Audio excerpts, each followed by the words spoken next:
Avatar Aang and Avatar Korra. Today I'll be looking at who would win in the context of a versus matchup. When it comes to the Avatar franchise, this could easily turn into just who you like the most or who you have the most nostalgia for. But today I would love to set that aside just to look at both characters logically, abilities, stats, their training, and any other specific fighting style nuances that each character could have that could give them an edge over the other.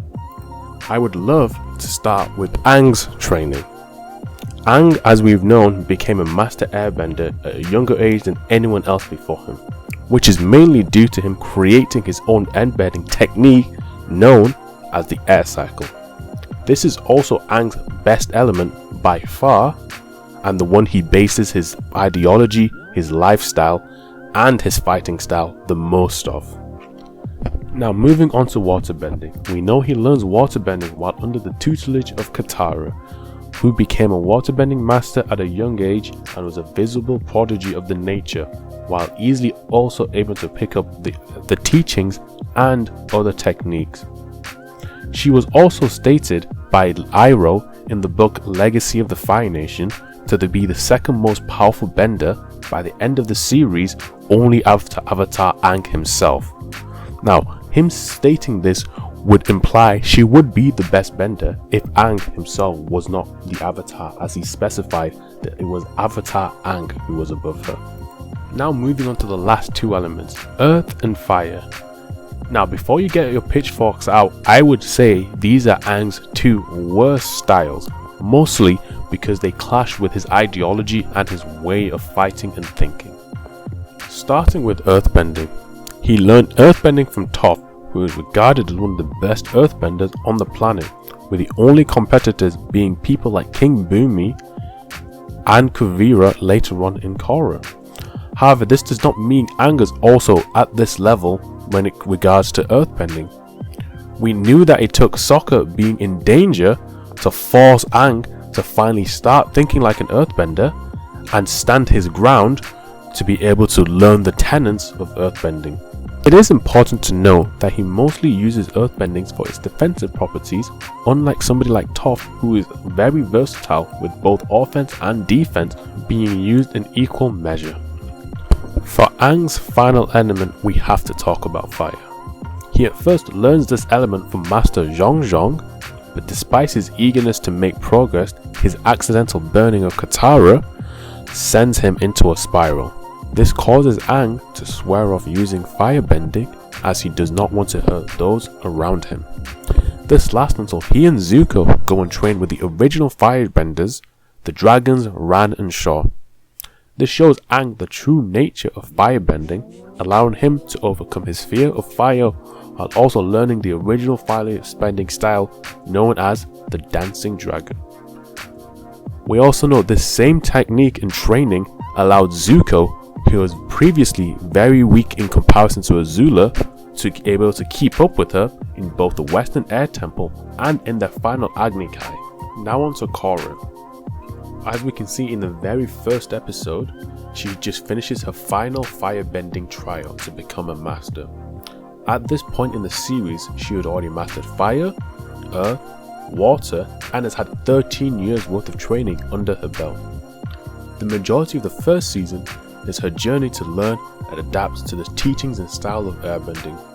However, she does struggle with this, as air is a nature that matches the least with her personality. Her master is Tenzin, who is Aang's host son and models his airbending after Aang to try to live up to his ideas. But his style of airbending and teaching does not mesh well with Korra's own brash and confrontational personality. This leads Korra to enter the pro-bending arena, where she makes the most progress. Pro-bending allows Korra to take her personality and adopt the ways of airbending, as she'd already been subconsciously taken part of this in to eventually become a master. As we see, when Jinora gets her airbending tattoos, she asks whether Korra would also receive her.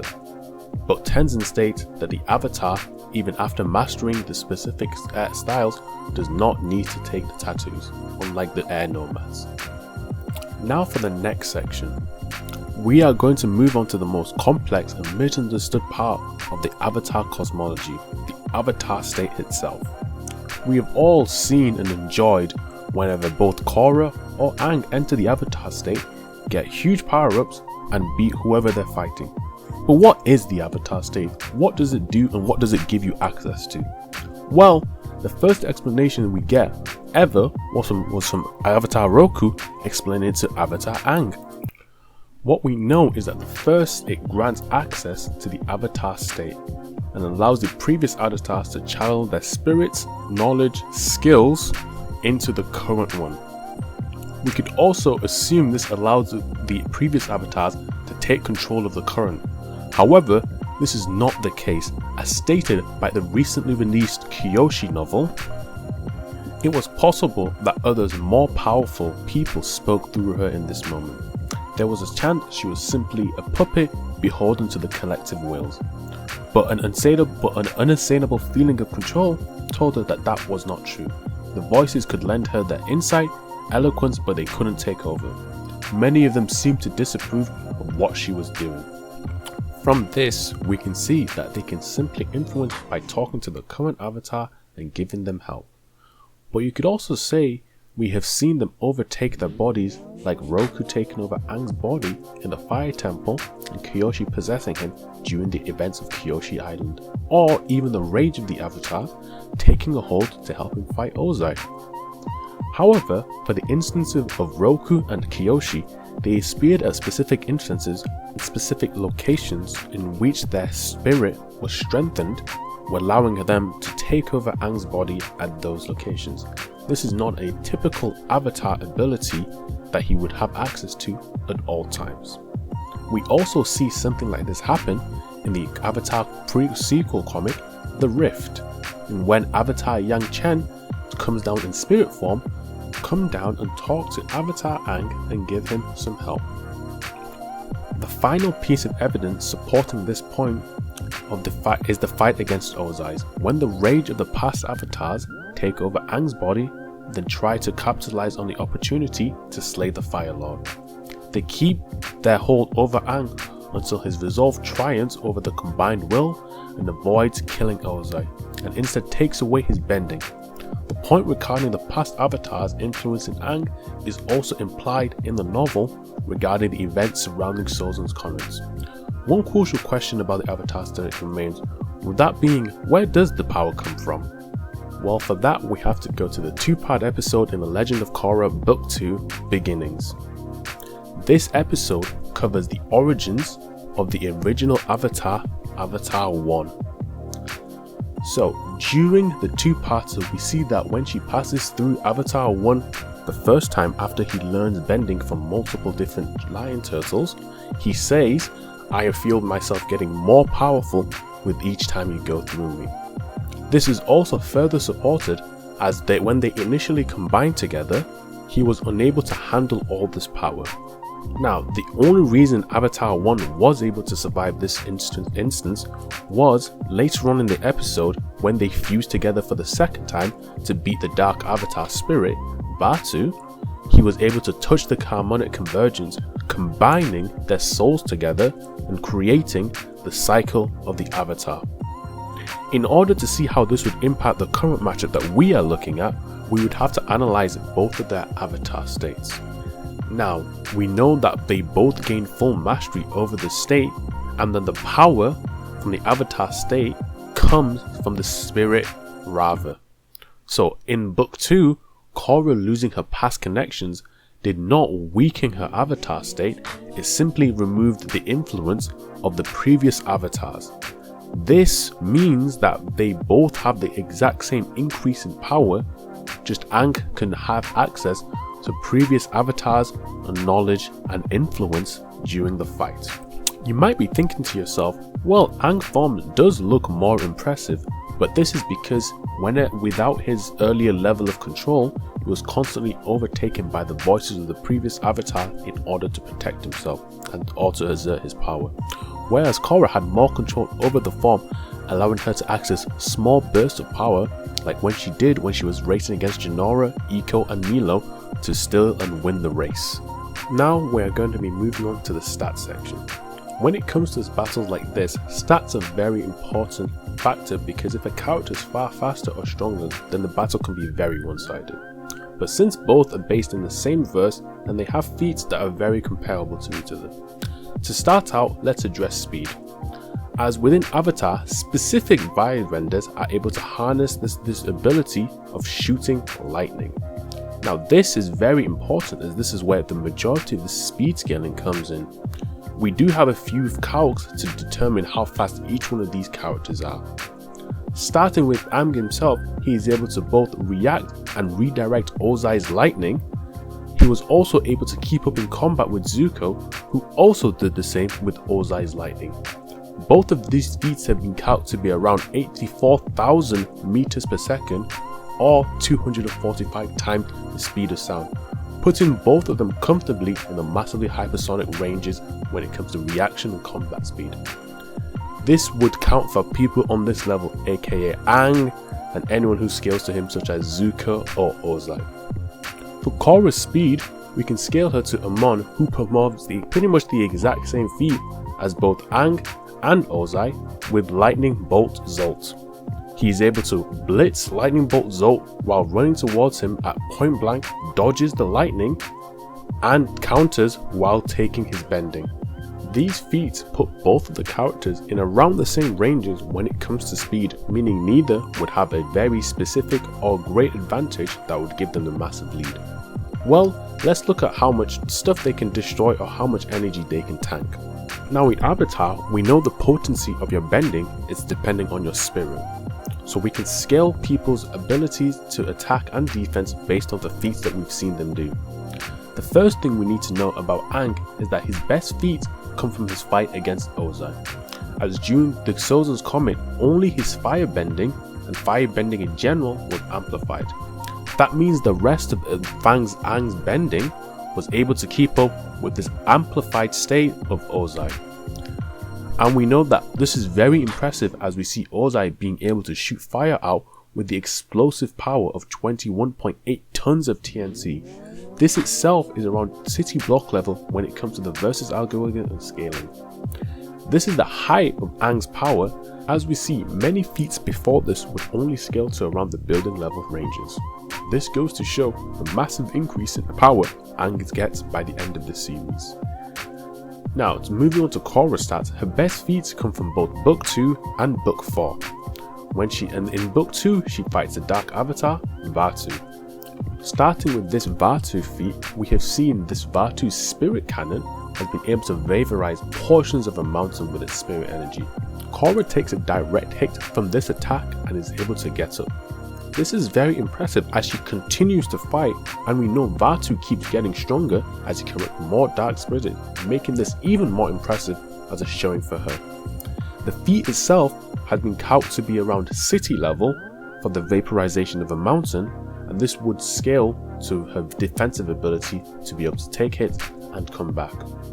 Now for her offensive capabilities, in Book 4 we see she creates massive plumes of water and instantly freezes them. These have been calculated to take about multi-city block levels of energy to be able to instantly freeze these. But this puts both characters in around the same ranges with a slight edge going to Korra for the statistics. Now when it comes to how the fight would actually play out, it is important to see how each character would regularly fight and who they have gone up against to see if we can find some consistency with their stylistic approaches to battling. Starting with Aang, we know he is a fighter who is very evasive and light on his feet. He likes to evade his opponent, counter based on any mistakes they make. This is an effective strategy against fighters who are too rash or aggressive, with no thought behind their actions, as we see in his fights against Zhao and Zuko. However, we see people like Azula being able to counter this style by keeping her aggression in check, though later on she becomes mentally unstable and is less strategic, allowing Aang to take better uses of his style. Now most people would think this would be Korra's downfall, as she is a brash, emotional fighter with no strategy, but this is in fact not the case, as we see her fighting style is heavily based on her pro-bending career, in which she became a champion level fighter within that very spot. Her fighting style is more akin to that of a boxer, as we can clearly see with her fight against Kuvira. They both keep the spacing and postures of boxers. Though she was poisoned and had PTSD against Kuvira the first time, once healed, she was able to fully match her despite their environment being very enclosed and not much space for her to maneuver around. This means Aang will not be able to exploit any weaknesses in her fight like he does to most other fighters, and they would have to fight each other on equal terms. Even if he did try to take to the air, Korra has the same air mobility, but she can also do this with either firebending or airbending, while we've only really seen Aang have air mobility with his airbending techniques. When it comes down to the strength of the opponents that both have faced, Korra has faced off against a more diverse and a much more powerful gallery of rogues, whereas Aang tends to only fight firebenders with the same mentality and approach towards combat. These are people like early on Zuko, Zhao, Ozai, Azula being the only different one, based off her being a prodigy and having a sort of different mentality compared to the rest. But that would be only early on, as she starts to dissolve as a personality and her fighting skill as the series goes on. On the other hand, Korra had to confront combatants and different airbending styles over her career. This includes the airbender Zahir, who was able to master airbending after only a few days of getting it. He was able to go even further and enter the void, an ability that only one airbending master in thousands of years was able to access. Entering the void grants him the ability of flight. This is a very unique ability that it grants you the ability to fly without using your bending, right? And we also know she's capable of fighting Amon, a waterbender, who had the unique and deadly ability of bloodbending. He was also said to be a prodigy at this, and she was able to overpower his bloodbending while she had taken her other bendings and sealed it away. She also fought Huanalak, who would eventually become the Dark Avatar and equal to her in power. However, her final opponent, that being Kuvira, perhaps the one who matches her the best, as they both have similar fighting styles and approach combat with the ability to exploit any weakness that they see within their opponents. Kuvira has statements that her fighting style is primarily based off Western boxers, some like the legendary Muhammad Ali himself being specifically mentioned. Some might say that Aang would use his seismic sensing to gain an upper hand in the battle, but as we have seen, Korra fights Kuvira, who was trained by Toph's two daughters, Lin and Su, who both have seismic sensing and were not able to fight Kuvira. Aang has also shown that he needs to be in a concentrating state and with his eyes closed to be able to fully utilize this ability, and this would leave him wide open in a fight against Korra. When it comes to the Avatar state as a final trump card between both sides, Korra is capable of maintaining control to a better degree, except for when she was poisoned, which would be an exception. Aang, on the other hand, tends to give in and become overwhelmed by the talkings of the past avatars. This would actually give Korra the advantage, as they would be equal, if not Korra having the slight advantage in power, so Aang's aggressive style would not work on her, but she would keep all her skill and regular combat abilities, while Aang would be in this amped Chad state where he's just trying to run over his opponent. She would also have the skill to exploit him, as we see his aggression would stop him from having as much skill as he normally does, and he would not be able to use his regular fighting style to combat her at all. Now for the conclusions of the video. While Aang is a very formidable fighter, he has mastered airbending and became an airbending master at the fastest of anyone in his time period, and he went on to learn from a bunch of other masters like Toph and Katara. He was never quite able to match up to their ability in their respective disciplines. As we know, Korra's strength of competition, as in the foes that she had to go up against, was on a much higher level than Aang himself. As we know, Zuko states that any member of the Red Lotus could take out any other bender on the planet, including himself, in a 1v1 fight, which is never blatantly contradicted until Korra's crew themselves are able to beat them, but this is after training and fighting them over and over again and losing to them to be able to counter and stop them. It also took the entire current airbending nation to counter and stop Zahir from flying away, plus Korra in her avatar state, wrapping a chain around his leg and pulling him down. While I acknowledge Ozai is very impressive and by far the strongest bender on the planet at his time, we know that even rare abilities like lightning bending, which was seen as very rare and very impressive in the past during Aang's age, are now very common things that people like Marco and regular firebending and workers just have. This is sort of the natural power creep of shows and life. As things go on, people get better. Even when it comes out to real life fighting, we have goats from the past like the great Muhammad Ali or even the Four Kings. They were the best during their respective era. Even the prodigies of yesteryear would seem like average Joes when it comes down to the level of technology, knowledge and innovation brought on by being in the future in a current time span. So overall, I am giving this one to Korra. Now, I know a lot of you are going to have a lot of disagreements about any specific point in the video, and I would happily like to talk to anybody about my opinions, about any judgments or any specific arguments I made. If you would like to join my Discord channel, and that will be linked in the bottom of the video, and I hope you all enjoyed the video. I plan to do more videos on either comics, or more anime, or even more manga. Leave your comments in the suggestion, and I'll see you guys later.